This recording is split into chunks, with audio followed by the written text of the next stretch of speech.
Well, good evening. Hi, welcome to Spaminar, our monthly online gathering for live theater professionals and anyone interested in stage props. My name is Larry Heyman, and I'm a SPAM member and associate professor in properties design and fabrication, and a lecturer in the design program in the Oklahoma City School of Theater. SPAM was founded in 1994 to create a fellowship among prop professionals and address issues of common importance and to create parity with other areas. We are an association of professional prop educators and managers for nonprofit producing organizations with an international communication and support network that shares resources, information, solutions, and techniques, as well as safety information, continuing education, and stock. We promote the highest professional standards among prop artisans and craftspeople and the field of props to potential prop professionals while working to establish educational standards for the training of prop artisans. We now have over 150 active members reaching from Hawaii to Ireland to Canada and Florida. As with previous Spaminars, we are requesting a pay what you can donation to help support this programming and our annual grants for early career prop professionals. If you can afford to donate, the link will be in chat during the session, and we truly appreciate any help you can give. We have enabled live transcriptions for this webinar.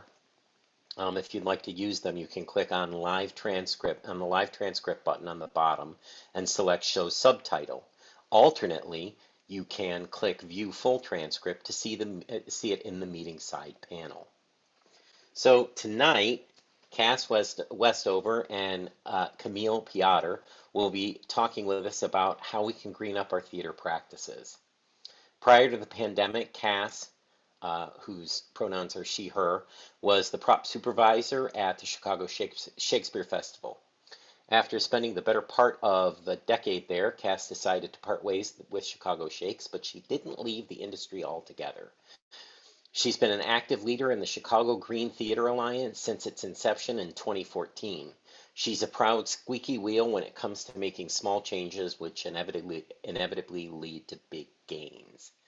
Camille, they, them, is graduating this year with their BFA in theater arts from the theater school at DePaul University. They have been working in the prop shop at the theater school for the last 3 years. Notable props credits at DePaul include Fefu and Her Friends, Neighborhood 3, Dance Nation, and Escape TTS, Newsbreak, which is an escape room project in Chicago. They are freelancing as a props person at theaters such as CCT and Gift Theatre. I am your moderator and host for the evening. If you have questions, please post them in the chat and I'll pose them to Cass and Camille during the Q&A session following the presentation. Be sure to stay to the end to hear about upcoming Spaminars and other ways you can react with and learn from our membership. And with that, let's get started. Here we go, Cass and Camille. Hi, guys. Hello. Share. All right. From the beginning, let's do it. All right. Hi, everybody. Thank you so much for your interest in greening your theater practices. We think it's really important, so we're glad you're here. My name is Cass. As Larry mentioned, my pronouns are she, her. I have pale skin, short brown hair, and I'm wearing a long sleeve shirt with a vest today. You kind of heard about me a little bit, so I guess I'm just going to jump ahead to Camille. Would you like to share your little intro? Yeah, hi, I'm Camille. I use they, them pronouns. I'm currently wearing my brown hair up in a ponytail. I have glasses on and I am wearing a gray t-shirt. I have been integrating sustainability into my life and work over the last 5 years, educating myself through classes, podcasts, and trial and error. Yes, a lot of that always for all of us. So you may have noticed that Camille and I are both located in Chicago. So before we get into the presentation, I would like to take a moment to read the land acknowledgement prepared by members of the CGTA, or Chicago Green Theater Alliance, once again, and the Chicago theater community. Camille and I are in the city of Chicago, which sits on the traditional homelands of the Council of the Three Fires, composed of the Ojibwe, Odawa, and Potawatomi nations. There are many other tribes who have called this land home over the centuries, including the Miami, Ho-Chunk, Sac, and Fox. As we pursue this work of telling stories for our diverse cities and communities, we must also recognize and honor the lives of those who have come before us. Let us commit ourselves to dismantling the systems which have obstructed or prevented Indigenous peoples from sharing their stories with broader audiences, and to uplift their voices alongside other artists of color as we move forward in creating a more environmentally sustainable industry. Thank you for listening. Now, let's get into it. We've all heard of the 3 R's, right? Reduce, reuse, recycle. Well, that's just the tip of the iceberg. You're going to learn some really important R's today, but here are 2 quick disclaimers. We're not going to cover everything, of course. We might mention one tactic multiple times and not even mention your favorite practice once. So please add any thoughts you have in the chat, and we hope to celebrate your ideas and answer any questions after the presentation. And second, this will be a through line. The motto of the Chicago Green Theater Alliance is better, not best, which is in reference to greener, not greenest. I personally adopted it, and so should you. No one person can be the most green. Are you a billionaire or a major corporation? Then it probably isn't likely that you can single-handedly save the planet. Don't sweat it too hard if you have to throw away a big plastic something, or you haven't bought into or can't buy into some of the reusable products out there. But we can always do better. Camille, you have anything to add to that? My hope is that you realize your team is already taking on sustainable practices without you knowing, and you can find something new to try. Yes, definitely. Great, so here's how it'll go. We've already done introductions, so we can check that off the list. Next, I'll be describing the 9 or more, I mean, there's so many R's in the world, the 9 or more R's we can live by. In this first section, we'll sort of define each R by posing questions that we ask ourselves before tossing stuff.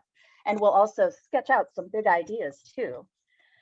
I like to think about this process of activating the R's as if I'm looking at an object through a diamond. Cue prop.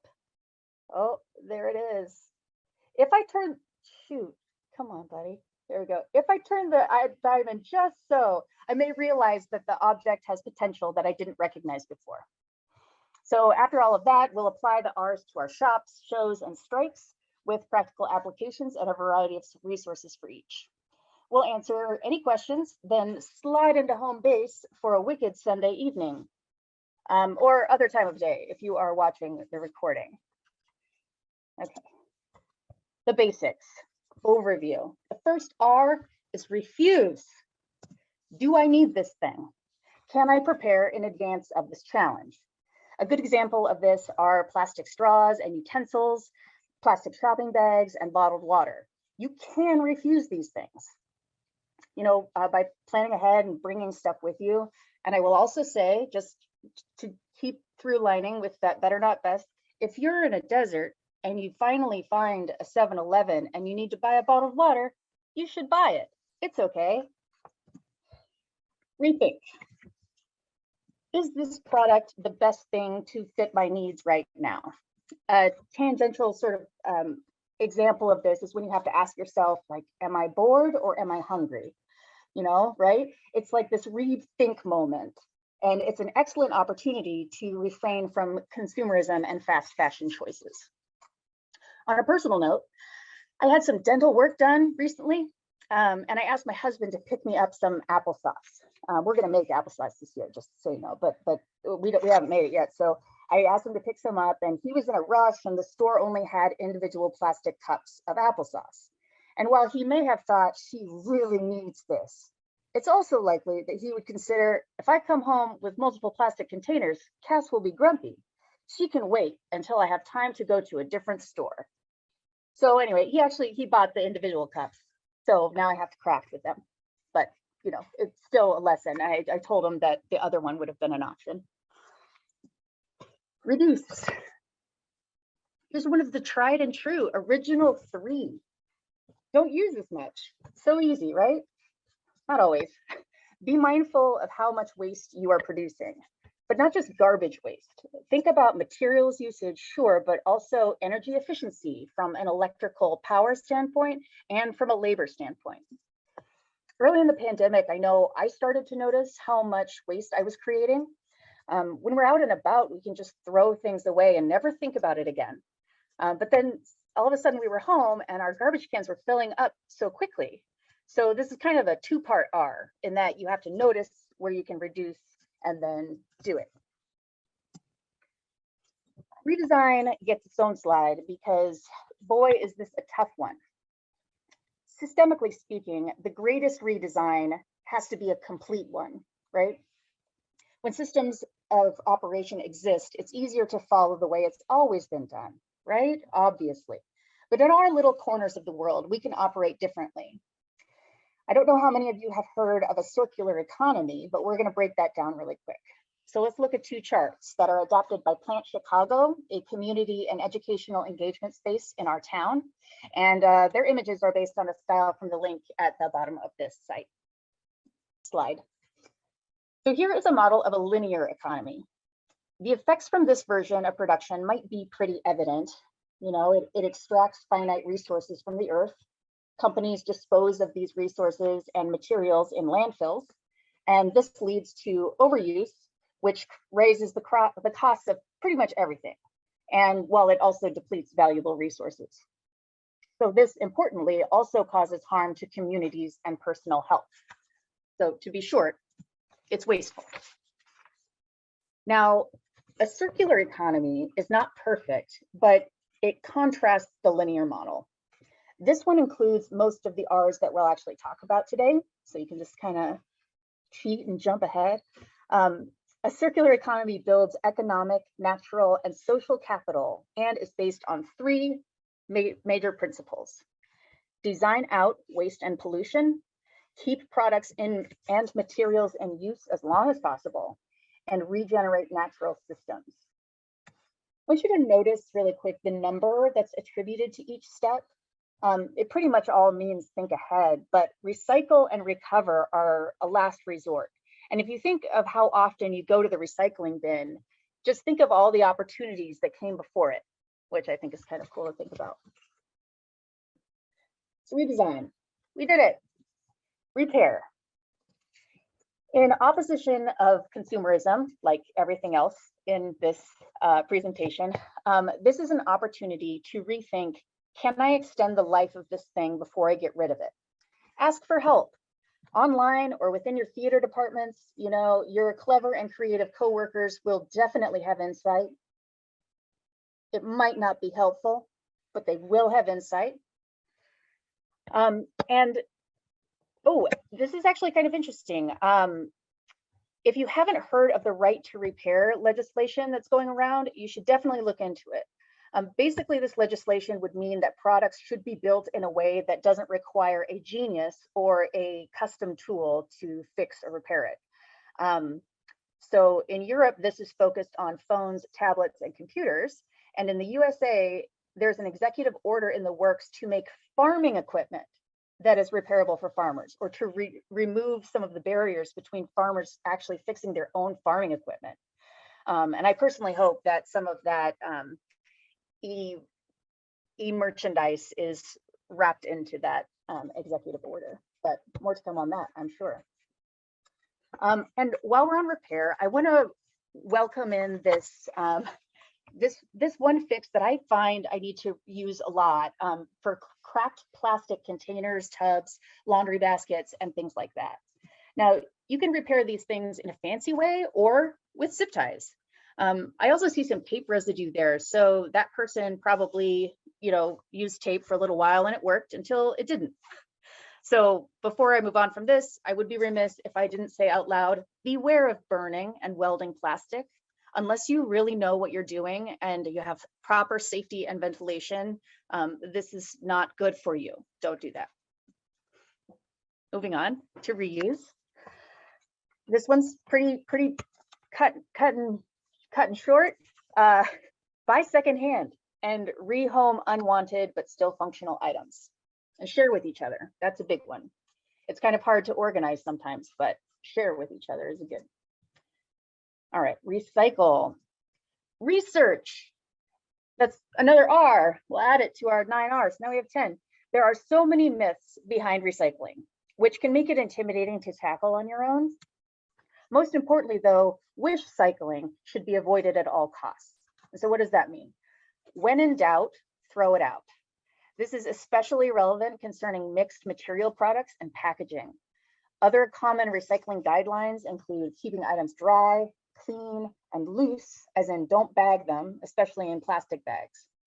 Also, interestingly, the most common plastic bottle is number 1, or peat plastic, which is recyclable. But the most common plastic cup, which many of our theaters will use for audience members, is made of number 6 plastic, aka polystyrene or styrofoam, which is not only very hard to recycle, but it is not included in most city-run recycling programs. So we'll talk about it more later, but TerraCycle is a company that has a waste stream for these and other hard to recycle items. Now this is for recover or rot. Rot, the best way to do this as a civilian is to compost. And if you could do it in your theater, kudos to you. I know a good number of theaters who have actually pulled it off, so it's possible. But I'm going to go into something a little bit with landfills, because not everybody knows how landfills work. Okay, so here's a bit of an overview. People dig a hole into the ground, into the earth, and then they line it with clay and plastic. And then they fill sections of that hole with waste using a liquid draining system and an off-gas collection system. Items in landfills are sealed within any number of barriers so that they are not allowed to decompose. And this is why greenwashing, which is a phrase you might be familiar with, exists even in garbage bag companies. For instance, have you ever bought a compostable garbage bag, which are a little more expensive and they don't work as well as plastic bags? I have, and it took a long time until I actually realized that it will never decompose because they can't do that in a landfill environment. So this is why composting is so important. It's typically half your waste. Another thing to keep in mind with composting is the difference between commercial and personal composting. For instance, you can put compostable utensils, chicken bones, and corn cobs in commercial compost bins, but your personal one at-home system will probably not get hot enough to support that. But things are able to break down, and when things are able to break down in a healthy environment, that can lead to the final R, regrow. Mostly this means gardening and plant care, but for today, we're going to think of it as an opportunity to create. Hooray. So April is not only Earth Month, every month is Earth Month, but it's also Poetry Month. So here is your next poetical alliteration prompt. Look at all those R's. Now, Camille is going to apply these R's to shop managing duties. We will not apply each R to these different sections because there's not time enough in the world for good ideas, for all the good ideas, but it'll be comprehensive and so much fun. Camille, take it away. Cool. So the majority of my time is spent as a student worker in a prop shop. I help handle a lot of the day-to-day tasks that come with working in a shop more often than on like a specific show. And over COVID, I was lucky enough to continue working in the shop, even with the limited to no shows going on. So during that time, I helped make our shop more user-friendly for the future. And some of those choices were even rooted in sustainability.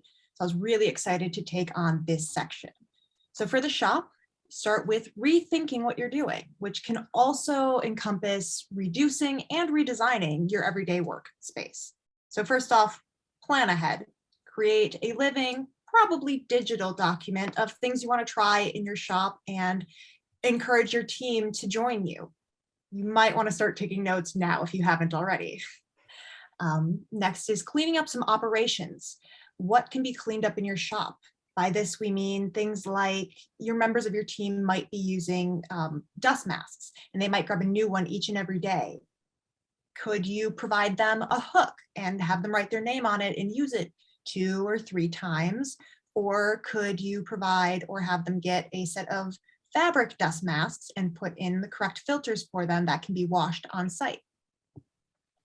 Technicians Assemble is making sure to connect with your other shops. You can share your paint and your wood cutoffs and hardware, or even your fabric, maybe with costumes.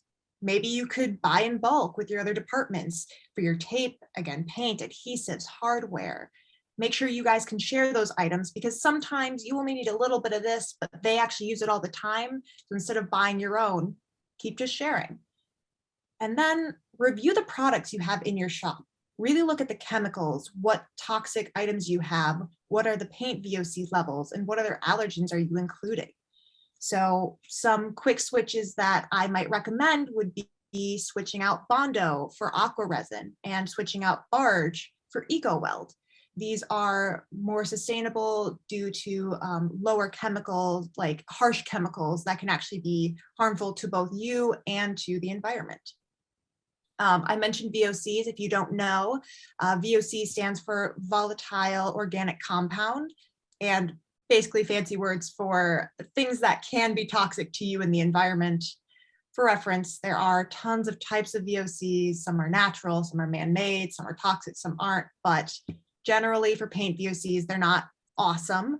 So I recommend using Roscoe's Off-Broadway Scenic Paint. It specifically has a VOC that is below 50 grams per liter, which is classified as an ultra low VOC. And for reference, anything below 150 grams per liter is considered a low VOC. Another thing that's really cool is there is in our resource guide we'll be sending out after this Spaminar, we have linked the California Proposition 65 list. This is a regularly updated chemical database that tells you all about different harmful chemicals, and such as like what side effects you can have from them. If it's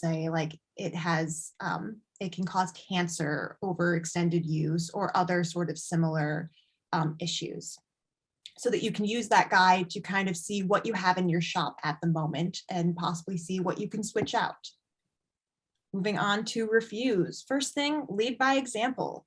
Bring a water bottle to work, like Cass was mentioning before.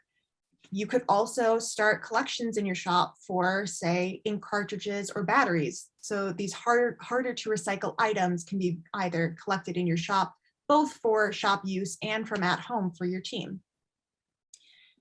Also with refusing, it's important to know when to say no. And I specifically mean this for donations. We all love getting donations. It's so great not have to pay for that extra table or a set of chairs that finally match. However, storage is oftentimes a premium. So make sure you know when to say no to that extra table that you already have a matching one in stock for. And when you can, have a short list of people you can refer those donations to so that someone else can maybe take that item. Moving forward to repair. Simple, right? Not always. Luckily, we are in the business of repair and altering. If you have a furniture and hand prop stock, take the time to repair those heavily used items. That favorite armchair that everyone loves to use, make sure it's nice and sturdy for years and years of use. Repair is also relevant for those broken or not efficiently working tools. The real challenge comes when you have to decide whether it's better to buy a new quality and worthwhile tool or spend the money and effort to get it repaired. Of course, this is something you can definitely ask someone you trust for a second opinion. You do not have to solve that all on your own. Moving on from repair to reuse, if your tool does still work, just not as well as you may need it to, you could try giving it away or donating it to a tool library. If it is totally broken, cannot use, scavenge the parts. Doesn't matter what you call this. It could be creative gizmology or trash to treasure. You may have heard of those before. Basically, using those old machine parts are great ways to add detail quickly and inexpensively in the future to new props.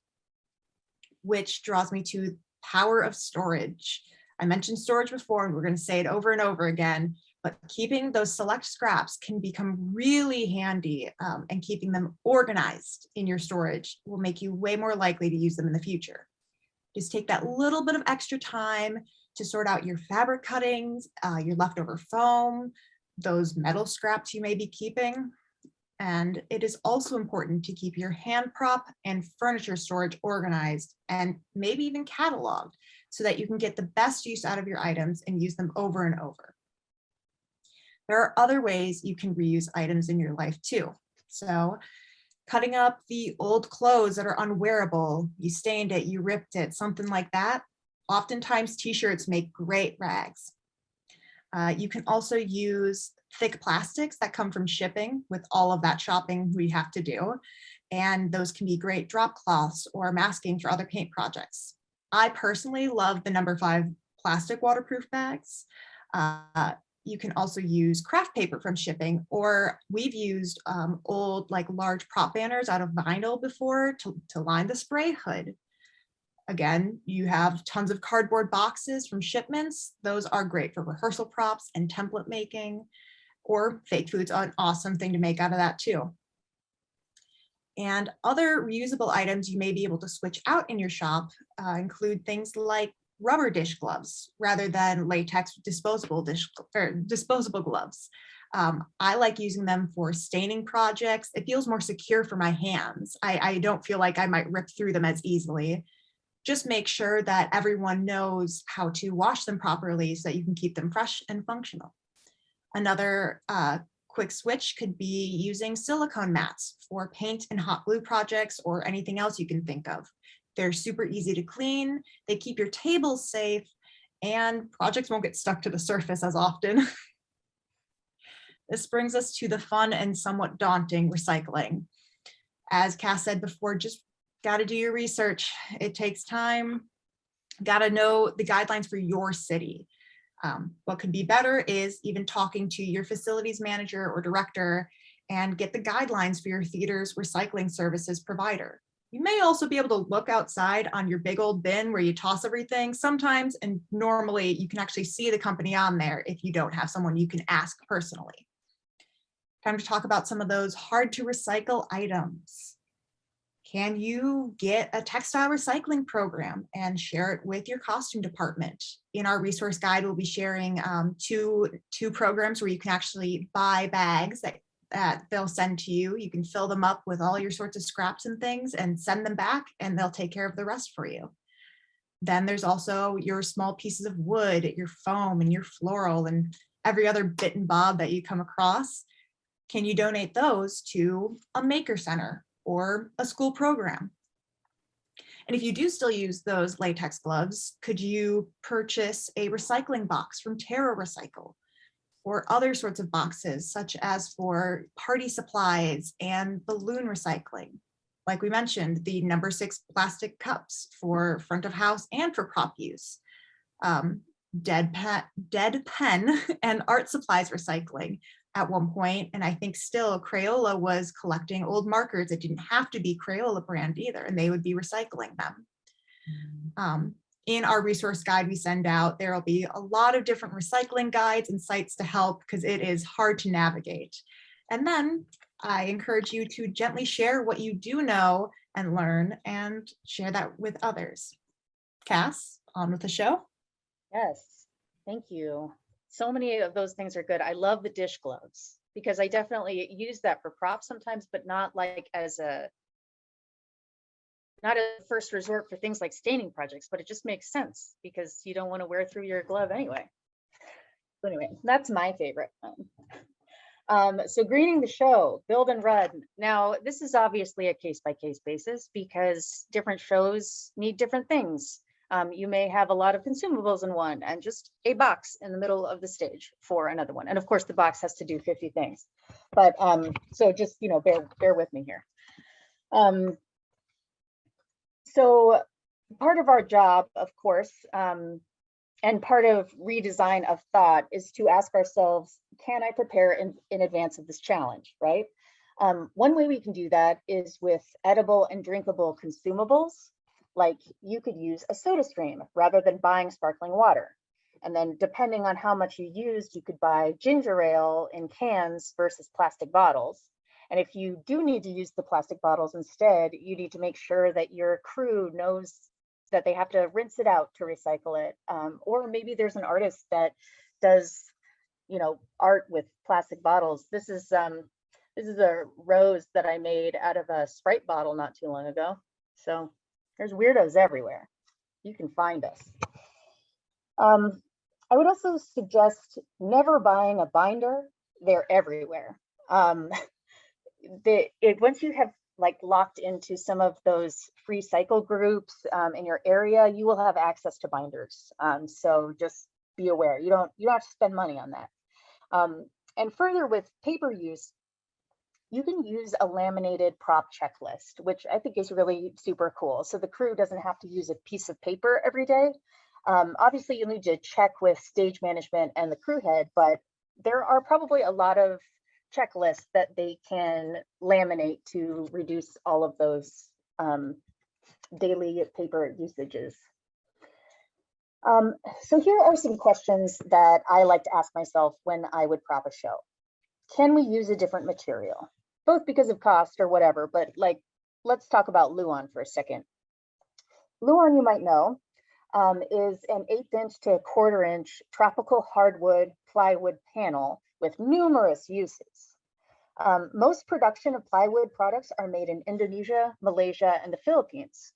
And sadly, companies in these countries did not sustainably manage production, probably due to impatient demand.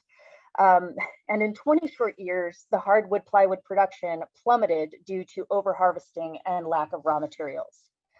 Lots of rainforest wood, gone, gone, gone. In walks Revolution plywood, or Rev Ply, as you might hear us say. You can find this in most of Lowe's lumber sections. Rev Ply is made with sustainable, fast-growing birch. And while it's still harvested abroad, which contributes to the carbon footprint of the material, it's more sustainable, less damaging to the rainforest for sure than mahogany Luan. So during the build, I might also ask myself, do I need to glue this? Can you build it in a way that it can be taken apart after the run is over? And this is sometimes more relevant to scenery because there's the different hardwood and hard fasteners and that sort of thing. Because props really have to stick together, am I right? But it's a good thing to consider still. Do I need to glue this? When shopping, I like to ask myself, is this a quality item? What is the item made of? How are the reviews? Where is it coming from? Now, these are questions we all ask ourselves because, if we buy much of anything, we need to make sure that it's quality and all of that. So, all right, pat yourself on the back. You're halfway there. But as you continue to ask these questions, try to consider the sustainability metrics. And not only from a quality control perspective, but carbon footprint, again, to travel to you. We drive the world with our money. So can we buy it locally? Making relationships with local vendors pays off hugely. So in more ways than one, in addition to supporting your community. So avoid Amazon when you can. And you know how late ads in tech are taxing on you and your team? Well, Mother Nature also takes a hit. So you can add greening to the list of reasons for earlier deadlines for prop ads during tech. You're welcome. Reduce shopping trips. Check with other departments, bundle pickups, plan routes. And I love that one because it's easy to sort of forget and need something immediately, but you can check with your other departments and see if they need something at the same spot, or, if you want to send a scenery person with your prop person to get supplies. It might typically fall to the costume department, but if you have to wash a prop for every show, there are a ton of companies selling water-free laundry detergent, dish soap, and more. So maybe think about that in your cleaning products. And you can reduce more chemicals by creating at-home cleaning solutions like vinegar and lemon spray or baking powder for tougher blemishes. The CGTA created a DIY cleaning kit document, which will be shared in our resources as well. There's lots of great info in there, from, you know, makeup and moisturizer to toilet bowl cleaner and, you know, various other things. And then there's like the age-old question of how much do we really need? What is needed? In regard to backups, how many actual backups are needed? Or how can we do a placeholder while we repair the thing that broke? How is it going to break? Who's to say? I mean, these things happen so magically. So you obviously, it's kind of a win-lose sort of question to ask yourself, but you know, it's worth asking. So redesign. Here we are, unlike what of the this big O guy again. This might be intimidating to present to leadership, but change can't be made without asking. So don't forget that. It is very important to be brought into the design conversation early enough to become aware of and possibly advise on the direction or time period of the props and what your shop is actually capable of doing really well. You know, some designers come in with like these great ideas, and when you get the note, you're like, wow, my team could do this instead, you know, and it might cut out that step. And then if your designer can give you a mood board early enough in the process, perhaps you can show them the items of that period that you have in stock, that your neighboring theaters have in their stocks, and then they can design around those items. So this might work without production management help, but buy-in from everyone, especially the designer, is crucial for this to work, you know, from the beginning. It's best to include such parameters in design contracting and agreements, which might sound something like, at Storybook Theater, we aim to source 50% of our show props from existing stock items. But of course, it could be anything. And then keep your ears open if leadership claims to hold sustainability as one of the theater's values. People love it when you quote them back to them. They really do. Now repair. When it comes to wear and tear, plan ahead, please. We know it's important to check in on our props throughout a run, and if you see something that needs to be fixed, gently advise your crew on what to look for and how to repair it, and make sure that the repair kit is all comprehensive. One of the reuse topics is just such low-hanging fruit, and if you're not doing it yet, try this one out. Reusable batteries. These can be really cost-effective, and they're a little bit better for the earth.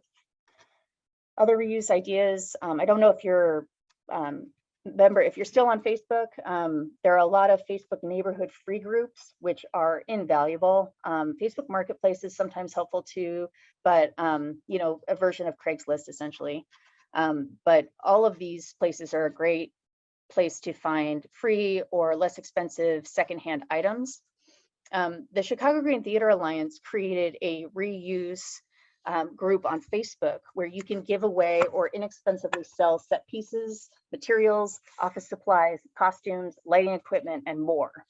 And that was a really cool thing. The first Green Alliance was the Broadway Green Alliance, and it's a lot more actor-based, like a lot more of like the directors and actors are involved. But in Chicago, the production departments really came together for greening. So it's kind of interesting how the chapters show up differently in different spots.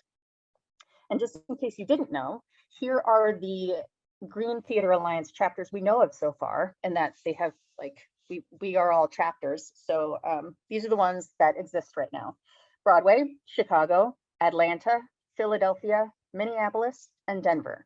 And they're all in different stages, and they all do things a little bit differently. So it's really exciting to see each of these different organizations grow. And even without an official chapter, you can really do great things in your theater community. And recycle. If paper gets ripped up every night, awesome. Does your crew know that if that paper got wet, they should not recycle it? You know, it's a lot of these things are like it's not that big of a deal, but here are the rules. And as long as you can, get some buy-in from your prop crew run person or other members of the crew, as long as they know the rules, it should be pretty easy to follow. Okay. And speaking of getting rid of stuff, let's move on to strike. Plan ahead, right? Rehoming props is not something that you need to attempt 2 days before you strike. Once the show is open, I challenge you to start a strike plan to rehome the pieces that you're not planning to keep. You can even give like an available by date on your for sale post so you can get the word out early. And also make sure you do your best to resell or rehome this piece. That includes a photo, qualities of the item, dimensions and stuff. Because if you actually put in the effort earlier than 2 days before the strike, much more likely that you will taste success. And also we're going to share the Broadway Green Alliance's how to close a show guidelines. It'll be in the resources, and you should take a look at that because it goes through all of the departments in addition to props. Yeah, and looking at redesign, do you know what your next season will hold? Can that bench you bought be reused? What about that phone? Keep reimagining your props and holding on to what makes sense for your company. And if it's not for a show, could you let an intern or a student reimagine and redesign a stock prop? This could be a great personal project and teach them how real things are made. For reuse, of course, reuse is so relevant to the majority of strike. We want to keep as much as we can for your stock. But I'd also like to mention an area you might not be considering: consumables. So if you have food consumables, see if someone on your home can take them home, or someone on your team can take them home, excuse me. We recently had an entire bag of potatoes left over from a show because we weren't sure how many we would need. And so I took them home after strike. Big win. And also, I mean, during the build of a show, sometimes you need an alcohol bottle. As long as they're over 21, somebody needs to get rid of this liquid. For recycling, make sure you separate out construction materials that can be recycled. The Broadway Green Alliance also, this is like the coolest thing, guys. It's a database by state of creative reuse organizations and reclaim organizations, places that you can source from and donate some of your materials and products and stuff. So that will be in the kit. Textile, there are a couple of textile recycling options that Camille mentioned. And there are some local sometimes, but the ones specifically that we're sharing about are for those like scraps. A lot of places will not take scraps, but they'll take, raggy clothing and stuff like that. So these are really good for that. And they collect all kinds of things. One of them collects everything from underwear to, a fur jacket. And the other one, there are some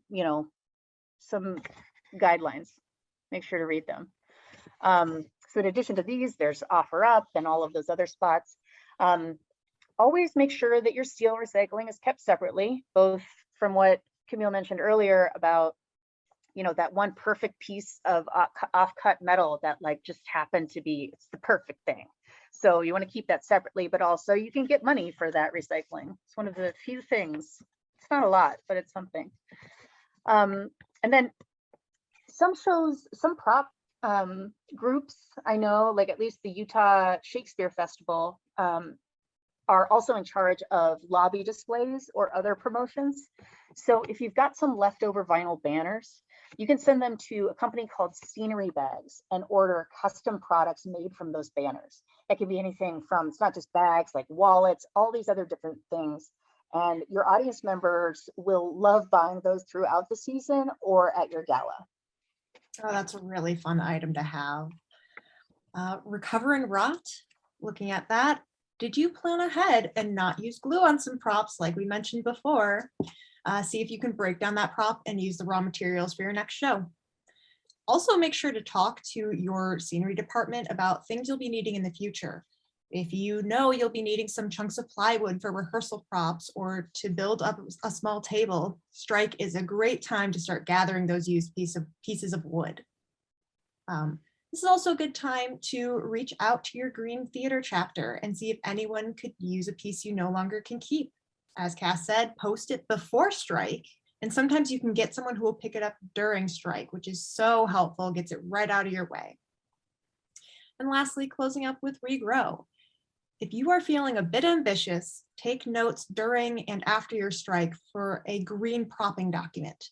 This can include things such as what went to the landfill, was it avoidable?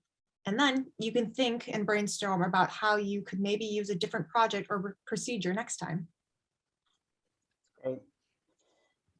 So we sped through it. We're fast talkers, but that's pretty much it. Thank you, Camille. In closing, from just we'll keep talking about stuff, but in closing, fellow human mammals, it is only in our nature to consume resources and create waste. There is no best. So just as an example of that also, did you know that solar panels are not recyclable? Can you believe that? Let's just make some noise about that, just in the world. Just know that, and maybe keep poking everyone above us to make those recyclable.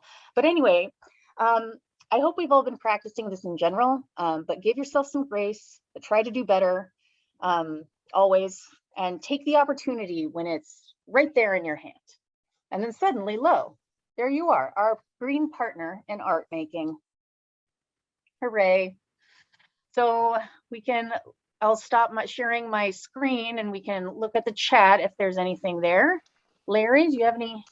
Wow, that was, I mean, that was a ton of stuff. And I think it was Patrick who posted in the chat, having an annual prop sale helps recycle and create income. I know that there's actually a business gosh, I can't remember what it's called, but it's a business in Champaign, Illinois that was started by a student that is a place where you can bring things in and basically trade, upcycle, sell, buy, and with everything from electronics to garments to shoes to whatever you have. And it's sort of set up as kind of I hate using the term upscale, but it's sort of set up as kind of an upscale sort of thrift store. But really lots of great ideas.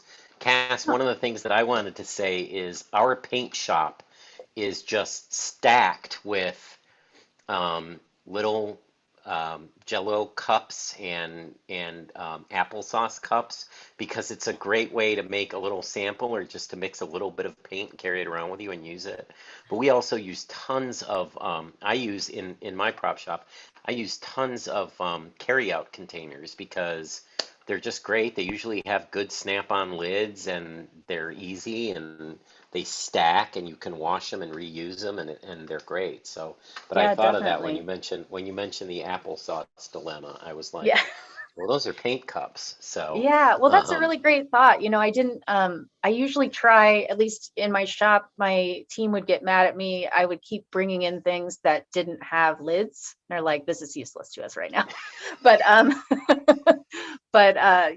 at the end of the day, it's true. Like using something to mix, like for the day or whatever. That's a great idea. I'm well, going to make our, flowers our out of them. our school is right in the heart of the Asian district, and so it's funny because anytime we go for pho, the restaurants there have stopped using styrofoam, and so they're using those clear plastic containers with the snap-on lids, and they're super handy because Yeah. you can store stuff for a long time in those. So, um, And they're yeah. expensive when you go to like Ace or Oh, yeah. Menards or whatever. It's just like ridiculously expensive. And it's like, I eat yogurt. I Right. can, Oh yeah, cottage cheese containers. We have Right. yeah. tons of them. Yeah. Yeah, the thing, I mean, so anyway, just lots of different things about that. And then the thing that I thought as a greens person and gardening person is there's so much compostable in terms of like brown paper, craft paper, brown paper bags. Sawdust as it's, relatively, it's not made from plywood. I mean, if you've got just hardwood sawdust or pine sawdust, works really well as a substrate for compost bins, but it also works really well, and a lot of people don't realize this. Sawdust is a great growing medium for mushrooms. So you can fill a bucket with sawdust and buy mushroom spore online.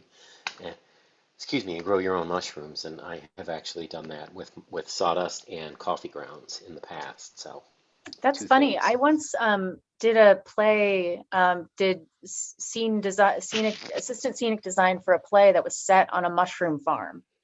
And so I had to make fake mushroom bags with little mushrooms growing out of them.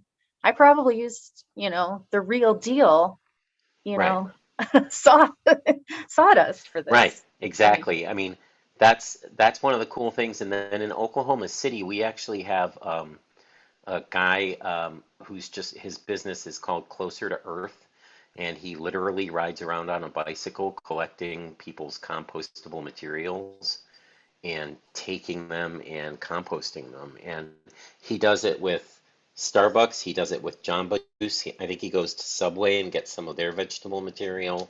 And it's just a really cool thing. So one of the things to think about in shops as you're disposing of things is, can I compost this? Yeah, definitely. So, Yeah. are there any other? I know there was a question. I think I saw somebody asked, Richard. Richard Wood asked, can we pay/donate via Venmo or with a credit card? And unfortunately, Richard, I don't know the answer to that. But I think that that's something that we can definitely pose in the next meeting, because that was one of my questions. Is I know there are people that don't use PayPal, and I'm one of them. So, oh, and Patrick says he answered him. Yay! Thanks, Yay. Patrick. Um, so, any other questions, comments? Yeah, well, while we're waiting for questions, I want to mention one thing really quick. Camille mentioned that Crayola used to collect markers. I believe that program is over. The one that I am familiar with and that I was a part of is the BIC waste stream. And what's so interesting, just it's worth mentioning because this is another form of greenwashing, right? The number 6 plastic recycle waste stream is sponsored by Solo. And so Solo, wow, you're doing such a great job. Way to pay for this waste stream to exist, but you're not changing your product. All you're Right. doing is like taking some things away from the market. And the waste stream, you have to like raise your hand and say, I'd like to be a part of this. And it's a free stream, which is great. You can, collect as many as possible. They'll pay shipping, but it takes a while to get on that stream. And then once you're on it, I guess it's all grand. I was on it for a little while and I just didn't collect enough. And I was like, there are people who are, using way more of this. I need to get off the stream because I'm taking up a spot, Right. So there's a lot of those. Just don't celebrate those companies too hard because they could do better. Well, Yeah. yeah, and the other thing that I would recommend, just because I ran a nonprofit that grew gardens, and one of the great nonprofits that's existed in the United States for around 50 years, and I'm pretty sure they have chapters all over the United States, is Keep America Beautiful, which actually has all sorts of litter cleanups and recycling, and they do school composting programs and things like that. So if you are in a city where there is a Keep America Beautiful chapter, they can help you find and utilize resources. And in Oklahoma City, they are uh, um, it's called Oklahoma City Beautiful, but it's the chapter of the national org. So somebody says, how do you make sure people go up to strike and get the stuff? I have problems with people saying they want items, but they never show up. That is very fair.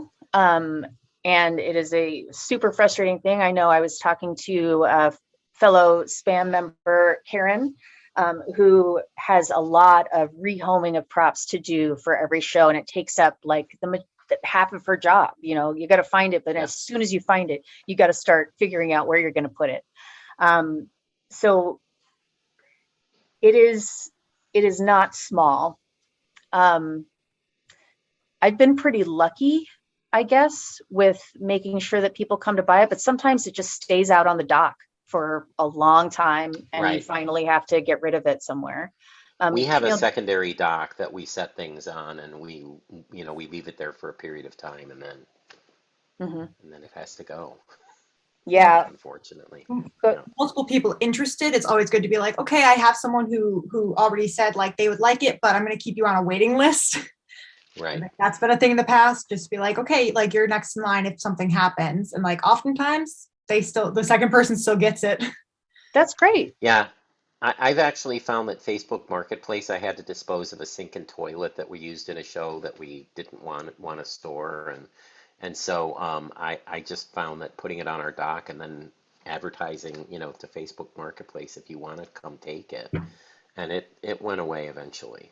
Yeah. Well, I think I need to, it's 7:58, and I think I kind of need to wrap things up. So Okay. first of all, I want to thank Camille and Katz for a fantastic evening, so informative and so much fun. Um, just a round of applause for them. Um, you can find us on Facebook, Instagram, and YouTube. Links are in the chat. Speaking of those channels, stay tuned to hear more about our upcoming Spaminars. I need to move a screen to read the rest of this. We'll be covering topics like I have to eat what, how to make eating food on stage more palatable. This one is always a favorite, vomit, slime, urine, etc. Creating gore effects for plays. Sweeney Todd, a look at the iconic props across multiple productions. And then a subject that's near and dear to my heart, sculpting materials, what to choose and when. How do you decide when you know you have to sculpt something? How do you decide what material you're going to use? And interestingly enough, there are some themes that run parallel to tonight's theme about do I go with water-based clays, or do I go with polymer-based clays, or do I go with oil-based clays? And how do I make that decision? And now some of you are probably wondering how to become a member of SPAM. If you're a working prop manager, director, supervisor, master, or similar title in the nonprofit theater or opera company, or an educator who teaches prop classes or prepares students for a career in props and are interested in joining SPAM, please send our membership committee an email for more information. The address is membership@propmanagers.org. And prop managers is all one word in that. You can find us on Facebook, Instagram, YouTube. I said that already. Links are in the chat. You can visit Props for the Stage and Beyond, powered by Spam on Facebook, and ask questions and answer questions. Spaminar is produced by the Society of Props Artisan Managers, with special thanks to Spam members Patrick Drone, Larry Heyman, that's me, Ben Homan, Stacy Horn Harper, Nikki Kulis, Amy Peter, and Karen Rabe Vance. Thanks again for watching, and once again, please keep your suggestions for future Spaminars coming. We want to know what you want to learn about. So, that's all I got for you tonight, folks. Peace and love, prop on, and we will see you next time.